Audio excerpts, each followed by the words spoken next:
एक शब्द आता है कैलेंडर। क्या आता है? हम लोग बोल देते कैलेंडर, होता क्या है? कैलेंडर।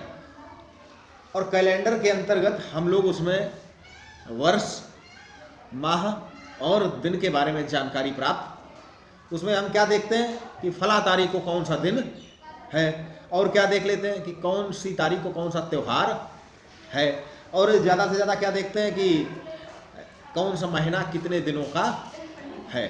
तो हम जानते हैं कि महीना या तो 31 दिन का 31 या फिर महीना 30 दिनों का होता, और जो फरवरी है वो 28 दिनों की 28 या फिर 29 दिनों की होती। लेकिन इस कैलेंडर में कुछ रोचक बातें हैं।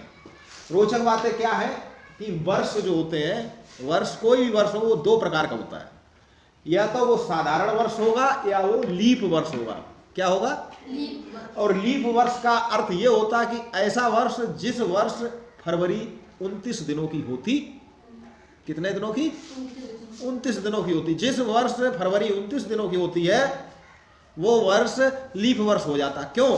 क्योंकि अमूमन साधारणतः हर वर्ष 365 दिन होते। कितने दिन? 365। लेकिन हम जानते हैं कि 365 से 1/4 8 घंटे में पृथ्वी चक्कर लगाती सूरज का। तो वो जो ये हमारे जो 6 घंटे होते हैं 365 और 6 घंटे, यानी कि वो 6 घंटे नहीं काउंट किए जाते। हम 365 दिन का एक वर्ष मान लेते हैं, और वो वर्ष कहलाता साधारण वर्ष।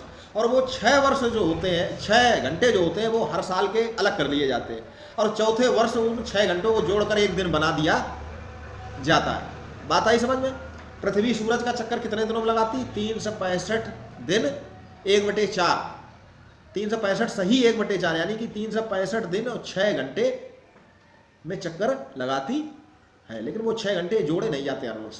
6 घंटे रोक रोक कर वो चौथे वर्ष में 24 घंटे बन जाते हैं, तो उनका एक दिन बना दिया, और उसी वर्ष फरवरी 29 दिन की हो जाती है। तो ऐसा वर्ष जिसमें फरवरी 29 दिन की होती है वो वर्ष लीप वर्ष कहलाता, और ऐसा वर्ष जिसमें फरवरी 28 दिन की होती, यानी कि वर्ष में सिर्फ 365 दिन होते, वो वर्ष साधारण वर्ष कहलाता। और जब साधारण वर्ष होता है तो अतिरिक्त दिन एक दिन होता। अतिरिक्त दिन का अर्थ समझते हो? जब हम 7 का भाग देते हैं वर्ष में, वर्ष के दिनों में, तब जो शेष बचता उसे अतिरिक्त दिन कहते हैं। महीने में भी अतिरिक्त दिन होते हैं, जैसे कि जनवरी में 31 दिन है, उसमें हमने 7 का भाग दिया, 7 चकू 28, कितने बचे? 3। तो 3 क्या हो जाते? अतिरिक्त। कोई पूछे कि इस महीने में अतिरिक्त दिन कितने हैं, तो हम कैसे निकालेंगे कि 7 का भाग देंगे और जो शेष बचेगा वही अतिरिक्त दिन हो जाता है। अब साल में अतिरिक्त दिन निकालना तो 365 में अगर 7 का भाग दें तो 7 पना 35, बचा 1, हो गए 15, 7 दूनी 14, बचा 1। तो 365 दिनों का जब वर्ष होता तब अतिरिक्त दिन कितने होते हैं? 1। अगर 366 दिन का होगा तो अतिरिक्त दिन कितने हो जाएंगे? 2। कितने? 2। तब 7 का भाग देने पर 2 शेष बचेगा। कहने का अर्थ ये कि साधारण वर्ष में अतिरिक्त दिन 1 दिन होते हैं और लीप वर्ष में अतिरिक्त दिन 2 होते हैं। अच्छा, साधारण वर्ष और लीप वर्ष का पता कैसे लगाते हैं कि ये साधारण वर्ष है, ये लीप वर्ष है? अब कौन सी वर्ष चल रही है? 2022। यदि 2022 में हम 4 का भाग दें और भाग पूरा पूरा चला जाए तो वो लीप वर्ष होगा। क्या होगा?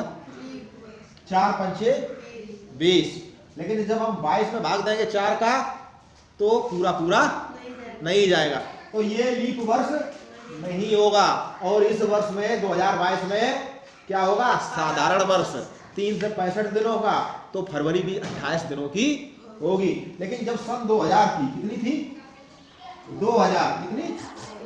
2000 या 2020 थी, 2020, तब हमने 4 का भाग दिया, 4 पंचे 20, 4 पंचे, तो 2000 जो 20 थी वो लीप वर्ष था। कैसा था? और उस वर्ष फरवरी 29 दिनों की हुई। तो कैलेंडर के अंतर्गत हम इन बातों का विशेष ध्यान रखें कि कौन सा वर्ष लीप वर्ष होगा, कौन सा वर्ष साधारण वर्ष होगा, किस वर्ष में अतिरिक्त दिन कितने होंगे, किस वर्ष में फरवरी 28 दिन की होगी, किस वर्ष में फरवरी 29 दिन की। तो ये तीनों एक दूसरे से कोरिलेटेड है, जुड़े हुए। अगर फरवरी 29 दिन की तो वो लीप वर्ष है, तो उसमें 4 का भाग चला जाएगा, तो उसमें अतिरिक्त दिन कितने हो गए? 2। लीप वर्ष में अतिरिक्त दिन कितने होते हैं? 2। शताब्दी वर्ष। शताब्दी वर्ष कौन सा वर्ष कहलाता है? जिसमें भी 400 का भाग चला। जैसे सन 2000 थी, कितनी थी? 2000। इसमें जब 400 का भाग दिया तो 4 से भाग चला गया, तो सन 2000 कैसा वर्ष था? शताब्दी वर्ष। कैसा था? शताब्दी वर्ष। लेकिन 2012 में 400 का भाग देंगे, चला जाएगा? नहीं जाएगा। तो ये शताब्दी वर्ष नहीं है, लेकिन हाँ ये लीप वर्ष है। क्या है? लीप वर्ष। तो शताब्दी वर्ष निकालने के लिए 400 का भाग देते हैं और लीप वर्ष निकालने के लिए हम 4 का भाग देते हैं।